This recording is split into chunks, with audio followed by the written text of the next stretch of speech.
Hablar de prueba en sentido común es hablar de la comprobación de la verdad de una proposición, por lo que, consecuentemente, no se puede probar algo que no se propone. En el ámbito procesal, este tema resulta ser medular al momento de que el juez expida una sentencia, pues si alguna de las partes probó los hechos que sustenta, entonces la pretensión o la demanda será declarada fundada. Sean bienvenidos. En esta ocasión les hablaremos sobre los medios probatorios civiles. Y para que entendamos a qué nos referimos con un medio probatorio o un medio de prueba, comenzaremos definiendo en primer lugar qué es una prueba. La prueba es una actuación procesal por la que las partes intentan acreditar los hechos aducidos en demanda o en una contestación a demanda, con la cual buscan convencer precisamente al juzgador sobre la veracidad de estos. Es importante mencionar que no todos los hechos han de ser probados en un proceso, ya que existen algunos que están exentos de la necesidad de ser probados, tales como ser los hechos admitidos o los no controvertidos, y los hechos que gocen de notoriedad absoluta y general. Ahora bien, ¿a qué nos referimos entonces cuando hablamos de medios probatorios o medios de prueba? Los medios probatorios son el conjunto de actividades que se realizan en el proceso con el objeto de llevar a éste la prueba de los hechos que son materia de controversia. Entre estos medios de prueba pueden encontrarse aquellas que sean confesiones, instrumentos o documentos públicos o privados o la exhibición de documentos. También pueden encontrarse aquellas que son pruebas de experticia, los testigos e inclusive la inspección judicial. Estos medios de prueba serán explicados en el transcurso de este video.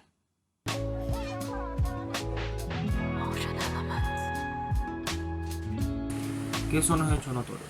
Ok. Los hechos notorios son aquellos hechos tan universales, sin la necesidad de ser refutados, con una generalidad tal que un hombre razonable podría identificarlos por su experiencia de vida y puede estar tan convencido de ellos como el juez.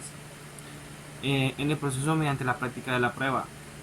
Para efectos de conocer el objeto de la prueba, es necesario preguntarnos si los hechos probatorios contrastan con la exactitud de las afirmaciones. En caso de hacerlo, podemos confirmar que las actividades probatorias del proceso son verificadoras. Los hechos alegados dice que en la búsqueda para encontrar la verdad formal mediante un proceso mediante un medio de prueba, en un proceso existen hechos alegados por la parte demandante que pueden ser admitidos de manera expresa por el demandante en la contestación. Dice que exponen los fundamentos de su oposición a las pretensiones del actor, alegados las excepciones materiales que tuviera por conveniente. Si considera admisible la acumulación de pretensiones, lo manifestará así expresando las razones de la admisibilidad. De manera tácita nos dice que cuando produce un silencio o negatividad a responder a la respuesta evasiva de la alegación, en cuyo caso el tribunal puede considerar aceptación tácita de los hechos que le sean perjudiciales al demandante. La proposición de medios de prueba son concretos, ¿verdad?, practicados en las audiencias probatorias o preliminares correspondientes a las partes. Sin embargo, el tribunal puede acordar de oficio mediante el auto que practique pruebas complementarias y a las partes y luego a las partes cuando se considere que lo aportado en las partes es insuficiente. Luego damos a entender, ¿verdad?, que nunca significará esta facultad procesal, ya que el juez tiene iniciativa probatoria sustituyendo los deberes y cargos de las partes. En este caso, luego venimos con la admisión de pruebas, que dice que el tribunal pide los requisitos, que en este caso sean 4 para la admisión de estas pruebas, lo cual dicta lo siguiente, ¿verdad? Dice que para que el tribunal ejerza la facultad deberá conseguir los siguientes requisitos. Como número 1, dice que el juez oirá a las partes previo a tomar su decisión. Ahí es donde entra el principio de contradicción. Como número 2, dice que actuará de esta forma para auxiliar pruebas que de otra manera fueron importantes. Como número 3 tenemos que la parte que se sienta afectada de la impugnación podrá hacerla valer de protesto. Como número 4 también tenemos, ¿verdad?, que el juez podrá realizar preguntas interrogatorio cruzado, que es muy común, ¿verdad?, para cuando está ya el perito o el testigo testificando, que ya el juez lo puede interrumpir en cualquier momento, que el juez no quede tan prácticamente concreto con lo que está diciendo el perito, y lo pueda interrumpir en cualquier momento. Dice que el tribunal recibirá el pleito y pruebas y resolverá mediante auto sobre la admisión de cada una de las pruebas que hayan sido propuestas, incurriendo a las partes de la delegación mediante la reposición,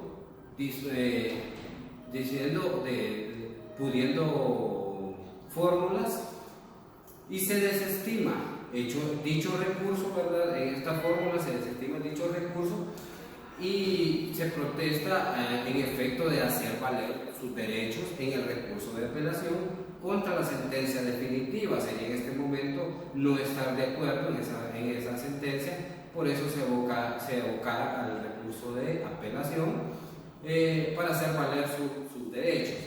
En contra de la sentencia definitiva se puede interponer también, pero esto viene siendo como al contrario, porque tenemos que la admisión de un medio probatorio dice que para que sea valiente esto tiene que ser irrecurrible.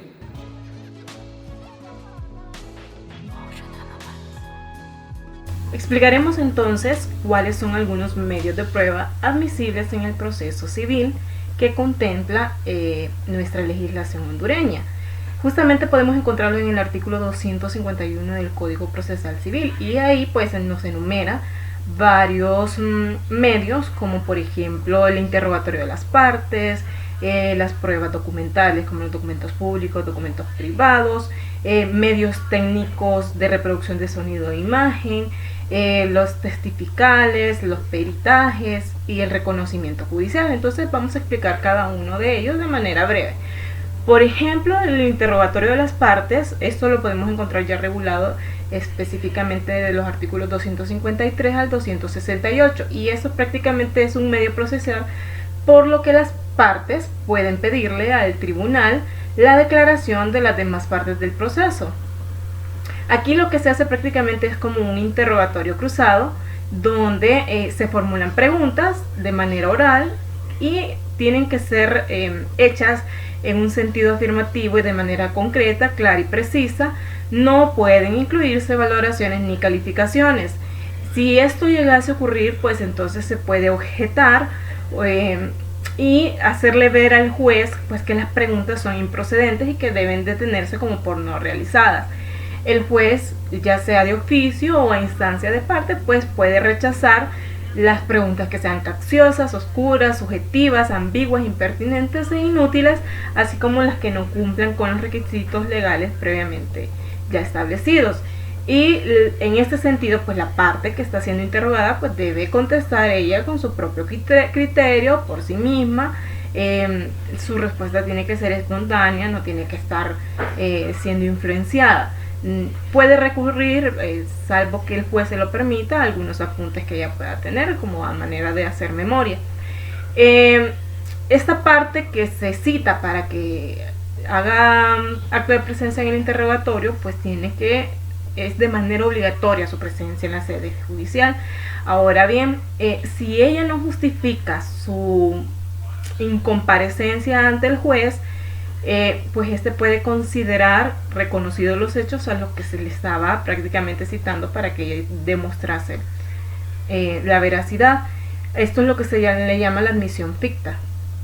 Ahora bien, claro que pueden existir excepciones, como por ejemplo que por alguna enfermedad esta persona no puede asistir al tribunal, o que no esté, o que por razones de distancia sea difícil el desplazamiento, o sea gravosa para la persona llegar hasta la sede del tribunal.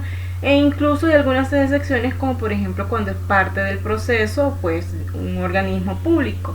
Entonces aquí se permiten otros medios como alternativos para que este interrogatorio pues ya no sea estrictamente dentro del tribunal, sino que puede ser en el domicilio de la parte, o puede ser con un auxilio judicial, o puede ser con un interrogatorio escrito previamente.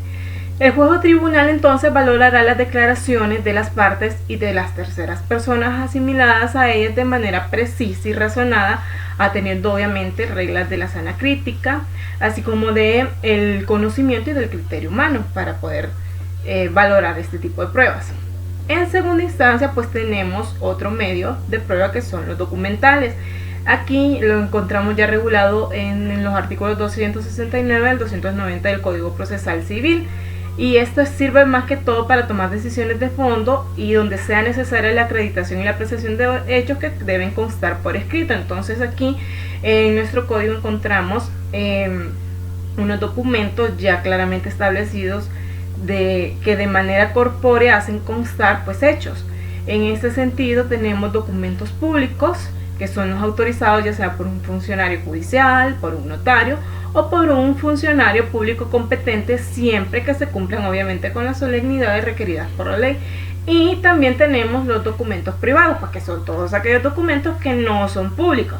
Ahora bien, la protocolización, el testimonio o la legalización o certificación de un documento privado, pues tenemos que estar claro que no lo va a convertir realmente en un documento público.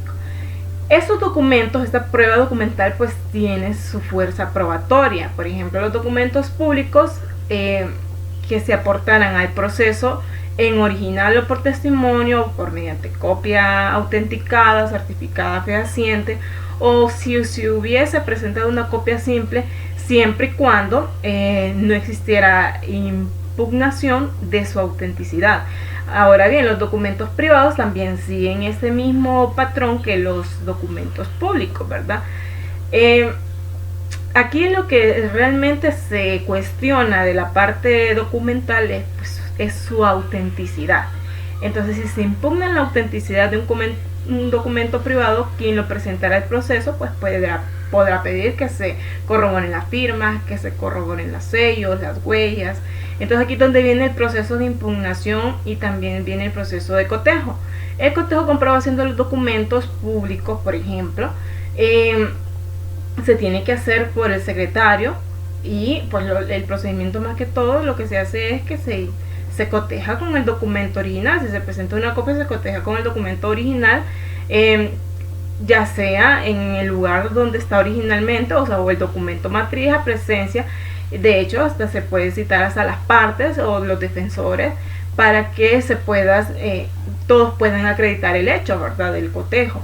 Cuando el cotejo comprobación resulte la autenticidad o exactitud del documento, las cosas, los gastos y los derechos que se hayan originalmente derivado de esta comprobación, pues tienen que ser asumidos por parte de la persona o de las partes que lo impugnó. En tercer lugar, pues tenemos medios de grabación y archivos de textos y sonidos e imágenes. Esto lo encontramos en el artículo 291 al 292.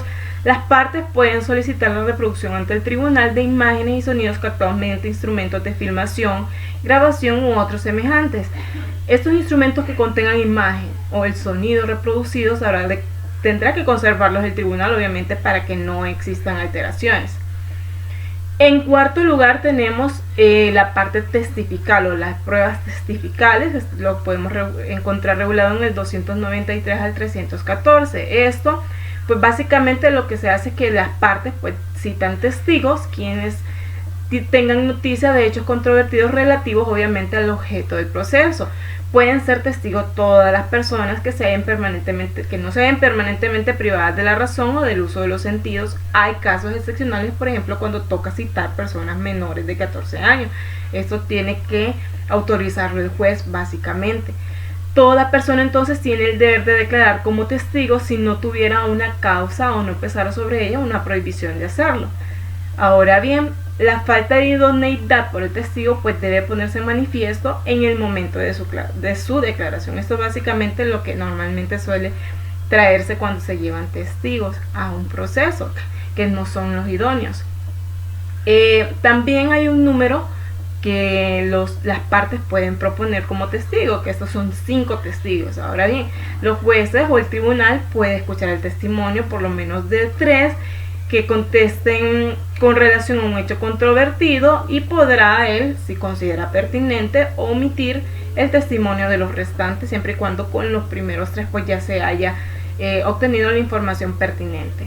Antes de declarar, cada testigo pues debe hacer un juramento o promesa de decir la verdad, y se le tiene que informar y advertir las penas establecidas para el delito en el caso de que dé un falso testimonio. Cada parte pues lo va a interrogar a sus testigos y después podrán preguntar las demás partes.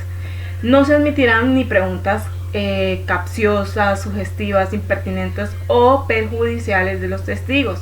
En este sentido, pues el tribunal debe cuidar que las preguntas permitan al testigo narrar los hechos de manera lineal, coherente y lógica. Como quinto medio de prueba pues tenemos el peritaje.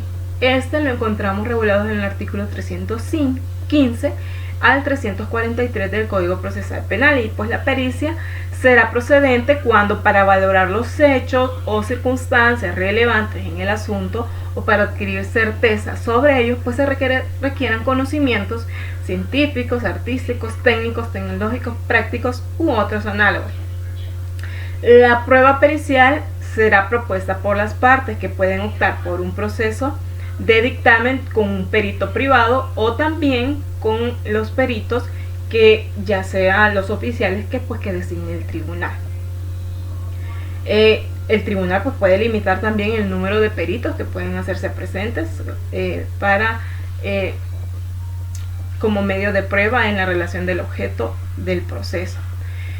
Al emitir el dictamen, el perito pues debe manifestar bajo juramento o promesa de decir la verdad que ha actuado en su caso, y actuará con la mayor objetividad posible, tomando en consideración tanto lo que pueda favorecer como perjudicar a cualquiera de las partes, y que conoce realmente las sanciones penales en las que podría incurrir si incumpliese su labor como perito.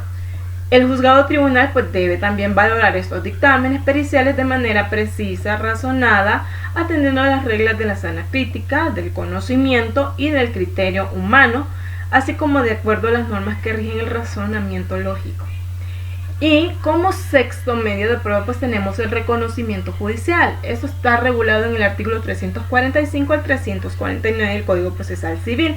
Y pues ¿cuándo se practica? Cuando para el esclarecimiento y apreciación de los hechos fuera necesario o conveniente que el tribunal examine por sí mismo, ya sea el lugar, el objeto o la persona. Entonces el tribunal podrá acordar cualquiera de las medidas que sean necesarias para lograr la efectividad del reconocimiento, incluida la de ordenar la entrada en el lugar que deba reconocerse, hasta haciendo uso de la fuerza pública.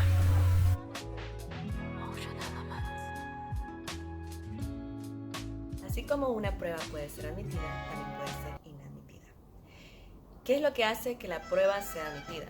Bien, el juez considera que debe admitirse cuando es útil, es válida, cuando es pertinente dentro del caso. Por ende, si el juez considera que no tiene esos 3 elementos y que tampoco es relevante dentro del caso, o que vulnere alguno de los derechos fundamentales de las personas, como el derecho a la vida, el derecho al honor, entonces pues no la admite.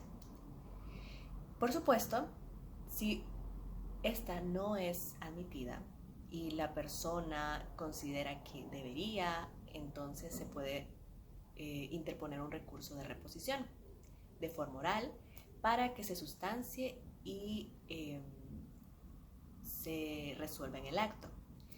Evidentemente, si la prueba es admitida, entonces no hay por qué recurrir, ya que nadie se opondría a que ésta se haya admitido.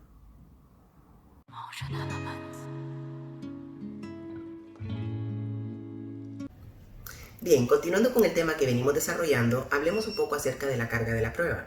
¿A quién le compete en realidad demostrar la carga de la prueba? Pues bien, vamos a decir de que tanto a demandante como a demandado les compete presentar las pruebas que muestren la certeza y la veracidad de los hechos que se están presentando en la demanda o en la reconvención, O si lo vemos desde el otro punto de vista, le compete tanto al demandado como demandante reconvenidos poder presentar pruebas que extingan o que eliminen los hechos que están siendo demandados o reconvenidos. Eso en cuanto a la carga de la prueba. Ahora bien, ¿a quién le compete la valoración de la prueba? Dice el artículo 13 del Código Procesal Laboral que la valoración de la prueba le compete únicamente al juez hacerla para poder efectuar o dictaminar su sentencia. Lógicamente, los jueces deben de apoyarse en las reglas que dictamina la sana crítica, el juicio, el razonamiento lógico y el conocimiento. Es de mucha importancia recalcar que la presentación de la prueba debe ser hecha en un punto específico del juicio. Es decir, que para que pueda ser emitida y aceptada, debe ser presentada durante el interrogatorio de las partes o bien durante la presentación de las pruebas documentales, ¿verdad? Eso y adicionar que es importante que los jueces puedan ellos exponer, aunque no existe ley que los obligue a hacerlo, pero sí es conveniente de que ellos puedan, al final de sus juicios y durante sus sentencias, puedan exponer los criterios o los fundamentos que los llevaron a hacer las respectivas valoraciones de las pruebas presentadas y a fundamentar sus convencimientos, ¿verdad? Y esto con el afán y la intención de poder descartar cualquier tipo de arbitrariedad que pudiese dar en el proceso. Gracias.